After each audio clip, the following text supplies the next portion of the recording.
Good morning, good afternoon, good evening to each and everyone, especially those of the other side of the world. There is no time and space between us. There is only this present moment, and we are one. Today in diary entry number 1196. Today, when a certain sister who was on duty approached me in the refectory, the sisters' dining room where assigned sisters serve at the time of common meals, I experienced severe suffering in the places of the wounds. I was given to know the state of her soul. I prayed much for her. Ngayon ang lumapit sa akin ng isang sister na nakaduty sa refectory, ang silid kainan ng mga kapatid ng mga madre, kung saan naglilingkod ang mga nakatalagang sister sa oras ng karaniwang pagkain. Nakaranas ako ng matinding pagdurusa sa mga lugar ng mga sugat. Binigyan akong malaman ang estado ng kanyang kaluluwa. Nagdasal ako ng gusto para sa kanya. Okay, where are the wounds? The wounds are in the hands and the feet, and of course sa tagiliran sa side. Nung kinausap siya nung madring ito,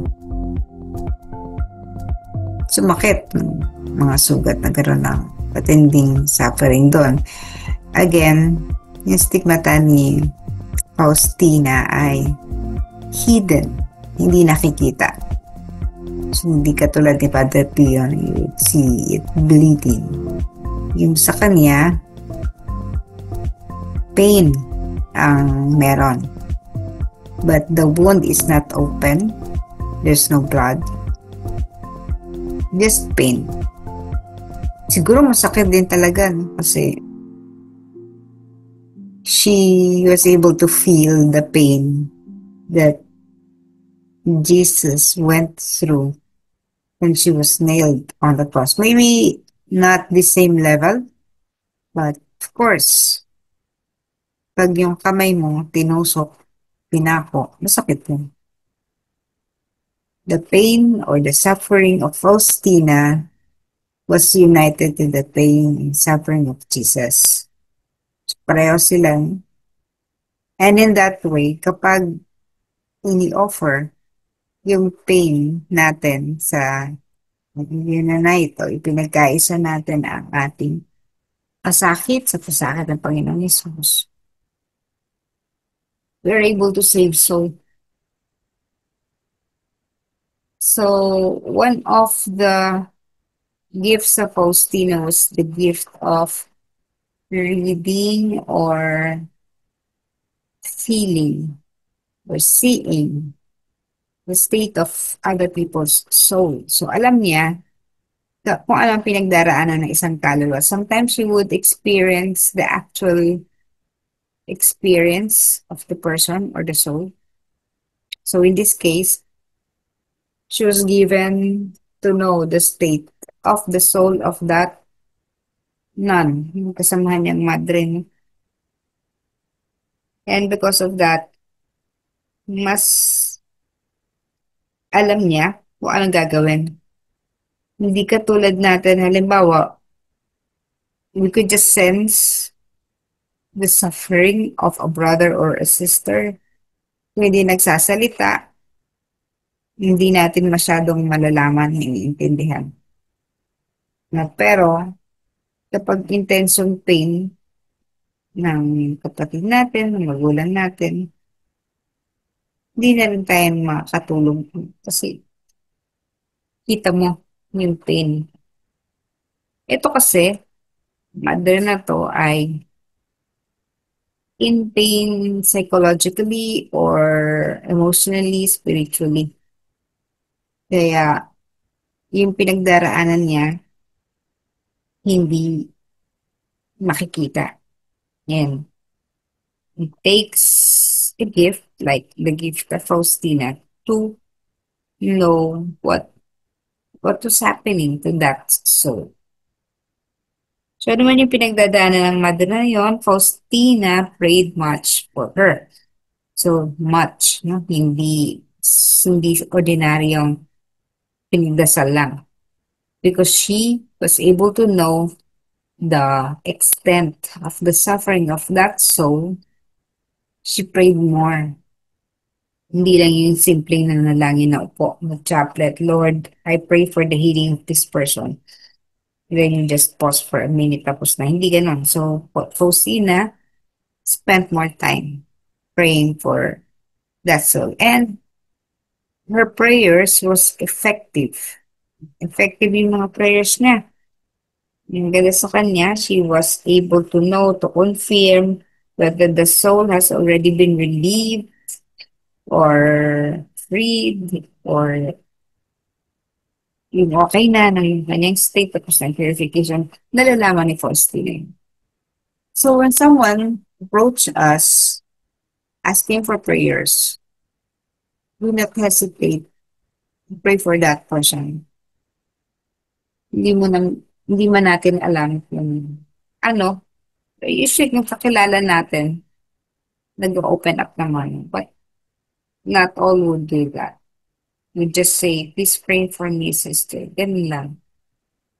Kasi napakadali naman. You just sit for a while, you concentrate, and you ask for special favor from the Lord. Kasi the person, kung ano man ang hinihiling ng tao na lumapit sa atin. Let us be like Faustina, full of mercy for our brethren. Walang feeling of, ano ba, postponement, o mamaya na lang, ganun, no? She would really instantly pray for the person.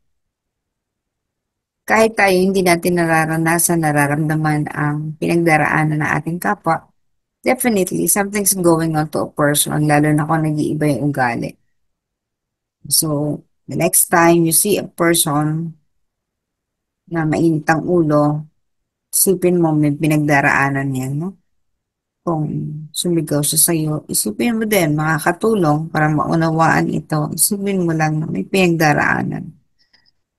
Let's pray. No, not just when people ask us to pray for them, but if you see someone who really needs prayers, just do it.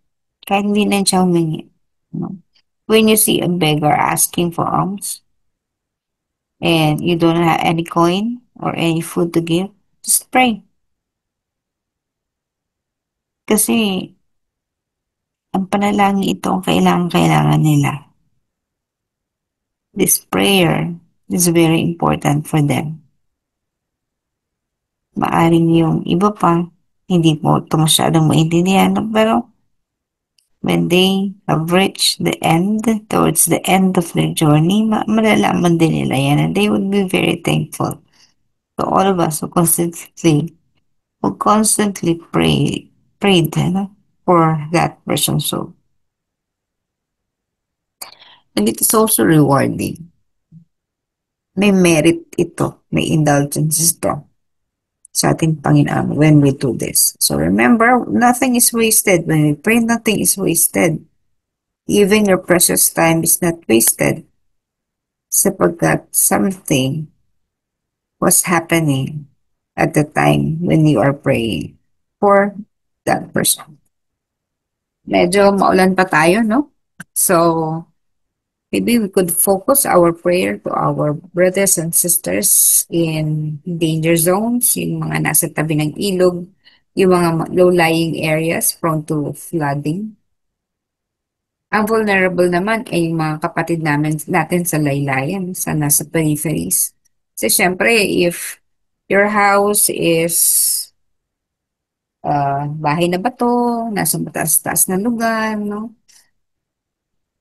Where mga tulo-tulo ang bubong, you are living comfortably. Syempre, at this moment, siguro kayo ay uh, kasarapan ng tulog, babalik sa tulog, no? Wala lang, pero marami tayong mga kapatid na hindi natutulog at this very moment kasi nagbabantay sa baha or maybe in the very inconvenient places like evacuation center, no? katabi na natutulog ang maraming mga tao masikip, walang access sa mga facilities, minsan kulang sa pagkain. Let's pray for them.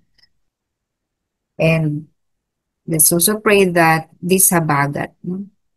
Habagat na ito ay